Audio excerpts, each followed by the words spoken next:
What exactly should we do to get the attention of a prospect that has ghosted us? More importantly, what phrases should we use to get their attention back? And more important than that, what phrases should we avoid in order to get their attention back? Don't worry guys, we're gonna answer all these questions right now. Welcome back to the channel everybody. Untitled Chapter here, aka the best dressed man in tech sales, don't forget it. And in today's video, we're gonna talk about what you should say and what you should not say when a prospect ghosts you.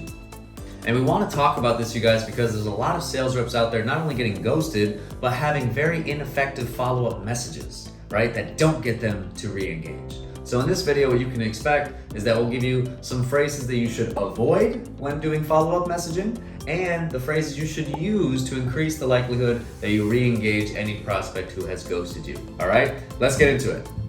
All right, guys, first and foremost, let's talk about the phrases and the follow-up messages that you should avoid like the plague.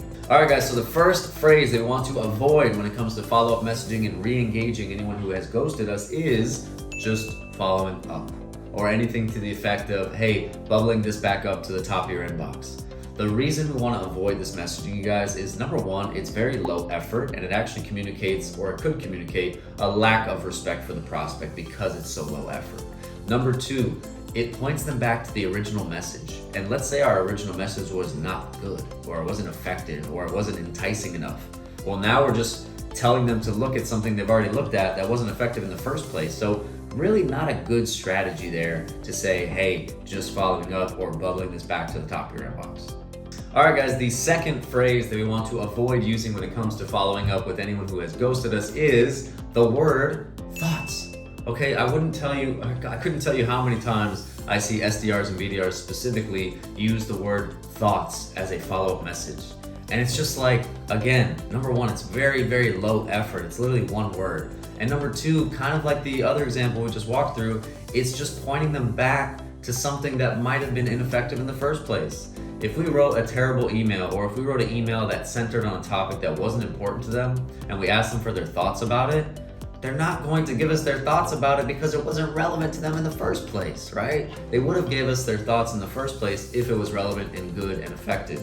So the fact that we didn't get a reply, or maybe we didn't even get it open, and we're asking for their thoughts, it's almost just like, hey, I didn't give you my thoughts in the first place because this wasn't good. Why would I give you my thoughts a second time just because you asked, right? It kind of doesn't make sense. So again, avoid that. The third thing I would say about that is, again, a lot of people are using it. So you're going to blend in with the crowd and sound like every other salesperson. So get away from just saying thoughts, okay?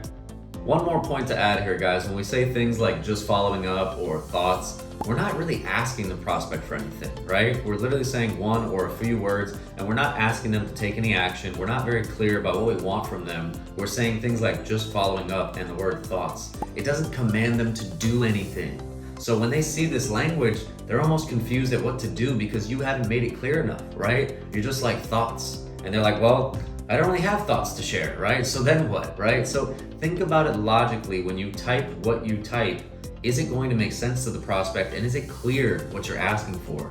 Because if you just say thoughts or just following up, you're not making any ask of them. You're not telling them to do anything. You're not asking for anything. So why would they take any action? Think about it. All right, guys, so now that we talked about phrases to avoid, let's talk about some phrases you should use in order to enhance the likelihood of getting a response from anybody who may have ghosted you. Number one, we can simply ask the short, concise question of, hey, have you had a second to see this?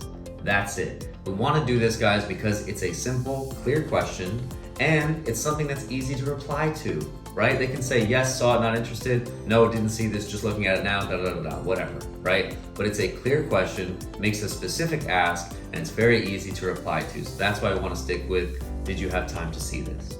Number two, this is one of my favorites, and I'm gonna give you a little caveat with this one, but what I would often say is, hey, especially if I followed up multiple times and they haven't gotten back to me, I'll say, could you do me a professional courtesy and confirm if this is still important to you?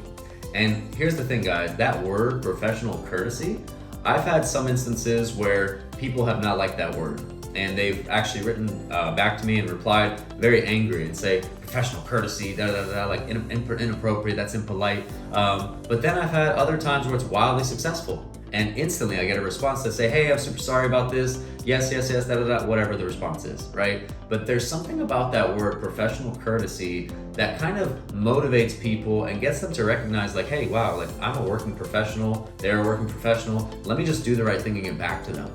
So I like to use that word, but don't be surprised if some people take it negatively.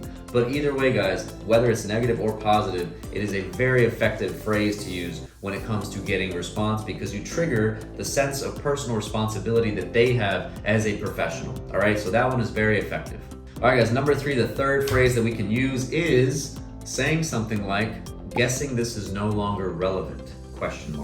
Or guessing this is no longer a priority for you, ?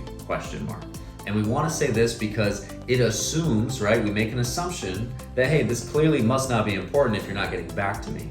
And what this is going to do is, if this is something that's important to the prospect, it's going to trigger them to say, wait a second, hold on. This is still important. I don't want you to dismiss this right away because I might need you in a week or a month, but maybe timing is bad. And that's another thing that we can say. Is timing just really bad right now? ? And that might get you a quick answer as well. But the difference, guys, between the phrases that we talked about just now that you want to use versus the phrases you want to stay away from is that they are clear, specific asks, right? If we say, hey, have you had a second to read this? That is a clear, specific ask. It's right, it's a yes or no question.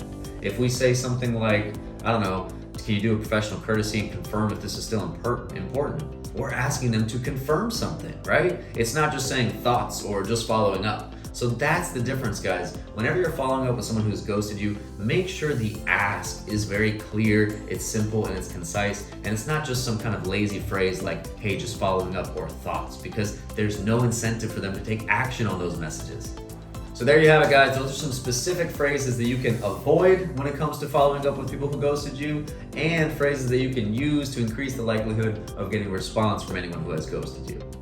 All right, that said, guys, I hope you enjoyed today's content. If you did, please hit the subscribe button below. Also, if you're not doing so already, go follow me on LinkedIn. And last but not least, if you're looking to level up your career as a sales professional, maybe learn some new actionable and modern strategies that you can use in the field today, go ahead and join us at the B2B Syndicate. See what we got cooking up over there. All right, that said, guys, I hope you have a great day. Take it easy, and I'll catch you all in the next video. Bye now.